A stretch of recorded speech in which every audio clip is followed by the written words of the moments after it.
Good afternoon. This is Akashvani and I am Saira Mujtaba with the Midday News.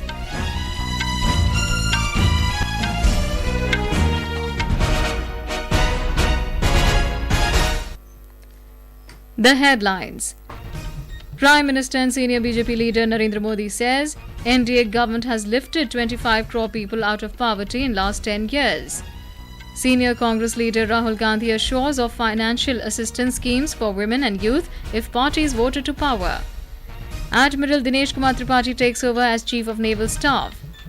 7 maoists killed in encounter with security forces in Bastar division of Chhattisgarh. 6,000 tourists stranded due to heavy snowfall rescued from Atal Tunnel and Dhundi in Himachal Pradesh. And in sports today, inaugural edition of National Women's Hockey League begins in Ranchi. And in women's T20 cricket, India to take on host Bangladesh in Sylhet. And now the news in detail. Political parties have intensified their poll campaigns for the third phase of Lok Sabha elections. Prime Minister and senior BJP leader Narendra Modi today said that people are witnessing the difference between 10 years of Modi government and 60 years of Congress rule. Addressing a public meeting at Madha in Maharashtra, he said that while prime ministers during the Congress rule chanted the phrase "Garibi Hatayenge," it is the NDA government that lifted 25 crore people out of poverty in the last 10 years. आपके आशीर्वाद, आपके सहयोग से और आपने मुझे जो कुछ भी शिक्षा दीक्षा दी है उसके कारण 10 साल में इस देश के 25 करोड़ लोगों को गरीबी से बाहर निकालने में हमें सफलता मिली है.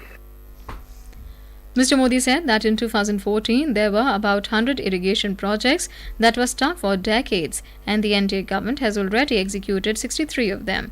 Attacking NCP-SP chief Sharad Pawar, Mr. Modi said that when Mr. Pawar was the agriculture minister at the centre, the fair and remunerative price FRP of sugarcane was 200 rupees, but during the 10 years of NDA rule, the FRP of sugarcane has been increased to 340 rupees per quintal. Mr. Modi also held a public meeting, Dhara Shiv, in Osmanabad, Lok Sabha constituency. Later in the day, Mr. Modi will address rallies at Latur in Maharashtra. In Chhattisgarh, Congress President Mallikarjun Kharge will address a public meeting in Champanagar under Janjgir Champa Lok Sabha constituency of the state this afternoon. Senior Congress leader Rahul Gandhi has assured of financial assistance schemes for women and the youth if his party is voted to power.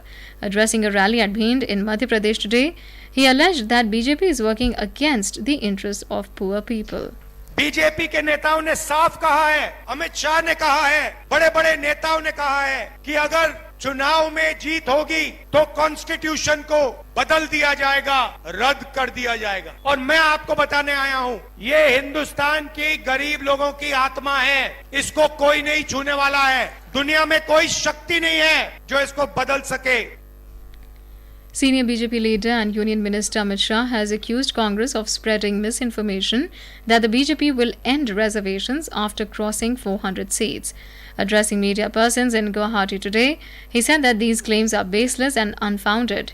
Mr. Shah assured that BJP supports reservations for scheduled castes, scheduled tribes and other backward classes.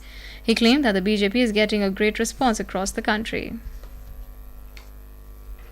Assam, Bengal, Uttar Pradesh, Madhya Pradesh, Rajasthan, Chhattisgarh, Uttarakhand, ये सभी राज्यों में हमें बहुत बड़ी चुनावी सफलता मिलती हुई दिखाई पड़ती है. दक्षिण भारत में भी भारतीय जनता पार्टी को बहुत अच्छा रिस्पांस मिल रहा है. In Manipur, repolling is underway in 6 polling stations of Outer Manipur Parliamentary Constituency. Repolling is being held today in 5 polling stations in Ukhrul district and 1 in Senapati from 7 am to 4 pm. Earlier, the Election Commission of India announced that the voting process in these polling stations conducted on 26th of April has been treated void and directed for repolling. In Karnataka, sitting JDS MP from Hassan, Prajwal Revanna, was today suspended from the party over explicit videos allegedly showing him sexually assaulting multiple women that went viral. Prajwal is also contesting from Hassan in this election. He is the grandson of JDS Supremo and former Prime Minister Deve Gowda and son of Hol Narsipur MLA HD Revanna. Based on a complaint by a victim, a police complaint has been lodged against Prajwal Revanna, and the state government has ordered an SIT probe into the allegations. Before the police complaint was lodged, Prajwal is said to have left for Germany on Saturday morning. In another development, National Commission for Women (NCW) has demanded swift action from Karnataka DGP in the alleged sexual abuse case involving JDS leader Prajwal Revanna. Taking suo motu cognizance in this matter, NCW chairperson Rekha Sharma has written a letter to Karnataka DGP and asked to apprehend the accused. She also asked to submit a detailed report within 3 days. Ms. Sharma condemned the alleged sexual abuse, saying these events endanger women's safety and perpetuate a culture of violence.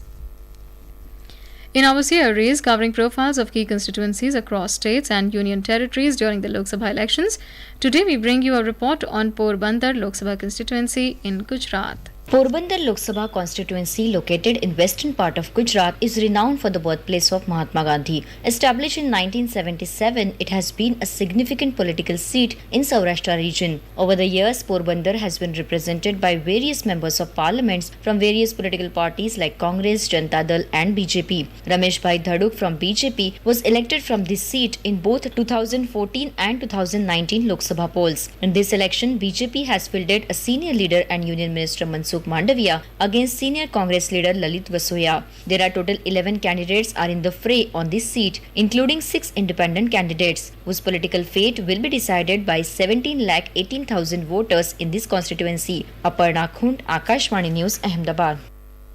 This is Akashvani giving you the news. For quick news updates round the clock, follow us on Twitter at AIR News Alerts.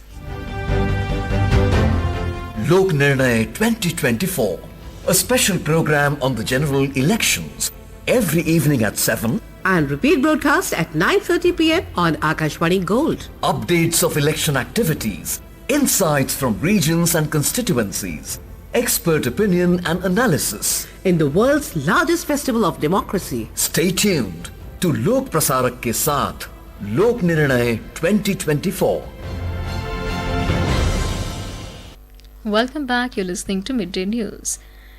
Admiral Dinesh Kumar Tripathi has taken over as the Chief of the Naval Staff today. He has succeeded Admiral R. Hari Kumar. Talking to reporters in New Delhi after assuming charge, Admiral Tripathi said the Indian Navy should remain operationally ready at all times to deter potential adversaries at sea in peace and to win the war at and from the sea. He also stressed that he will strengthen the ongoing efforts of the Indian Navy towards Atmanirbharta by introducing new technologies and becoming an important pillar of national development. Over the years, our Navy has evolved into a combat-ready, cohesive, credible and future-proof force. The existing and emerging challenges in the maritime domain mandate that the Indian Navy should remain operationally ready at all times to deter potential adversaries at sea, in peace, and to win the war at and from the sea when asked to do so. This will remain my singular focus and endeavour. Mr. Tripathi has served as the Flag Officer, Commanding-in-Chief, Western Naval Command. A communication and electronic warfare specialist, he has served on frontline warships of the Navy as Signal Communication Officer and Electronic Warfare Officer, and later as the Executive Officer and Principal Warfare Officer of Guided Missile Destroyer INS Mumbai. At least 7 Maoists are reportedly killed in the encounter with security personnel in Bastar division of Chhattisgarh. According to sources, this encounter is going on in the forest of Abushmad of Narayanpur district. Based on intelligence inputs about the presence of Maoists in this area, a joint team of District Reserve Guard and Special Task Force was sent to the area. Fierce gun battle is going on between security forces and Maoists in the forest. Security forces are carrying out a search operation in the area. Foreign Secretary Vinay Kwatra today met Minister of State for International Cooperation UAE Reem Al Hashmi in New Delhi.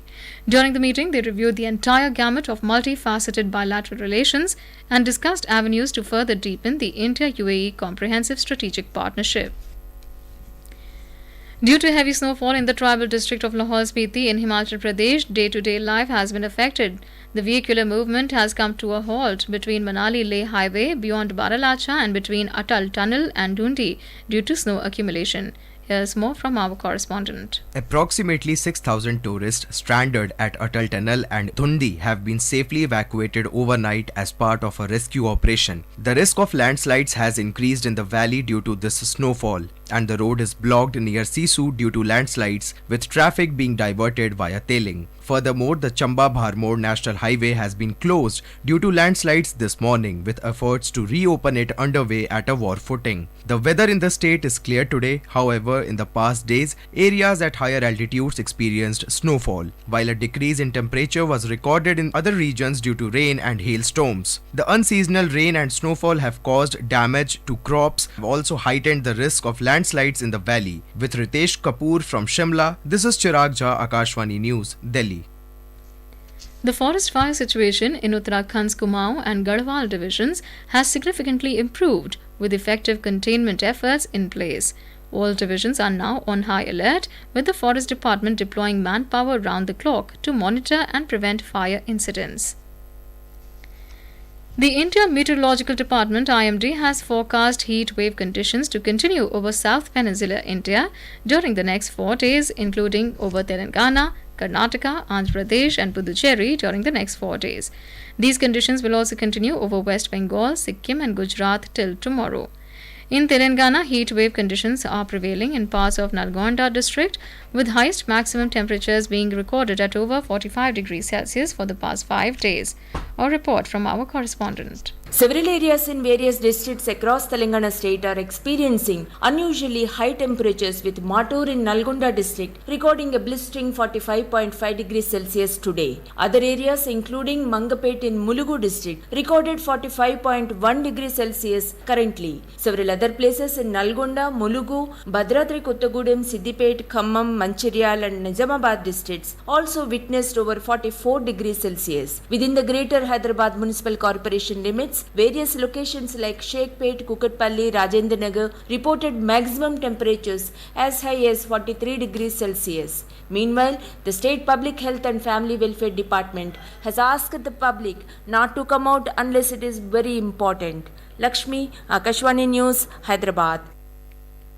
On to sports now. In Jharkhand, National Hockey League between hockey teams of 8 states began today at Marang Gomke Jaipal Singh Munda Astro Turf Stadium in Ranchi. On day 1, 4 league matches will be played. The first match was played between Odisha and Haryana today at 7 a.m. in the morning.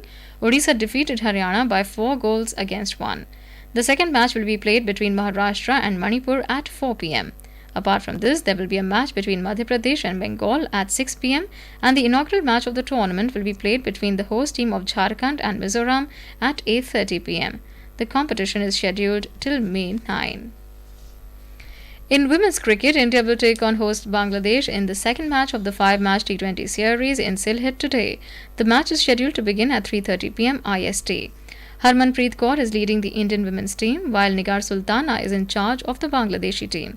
In the opening match on Sunday, the women in blue thrashed the host by 44 runs at the same venue, taking a 1-0 lead in the series. In IPL cricket, Lucknow Super Giants LSG will take on Mumbai Indians at the Ekana Cricket Stadium in Lucknow today. Earlier, Kolkata Knight Riders defeated Delhi Capitals by 7 wickets at Eden Gardens in Kolkata last night, led by spinner Varun Chakravarti's attacking spell. Kolkata Knight Riders restricted DC to 153 in the stipulated 20 overs.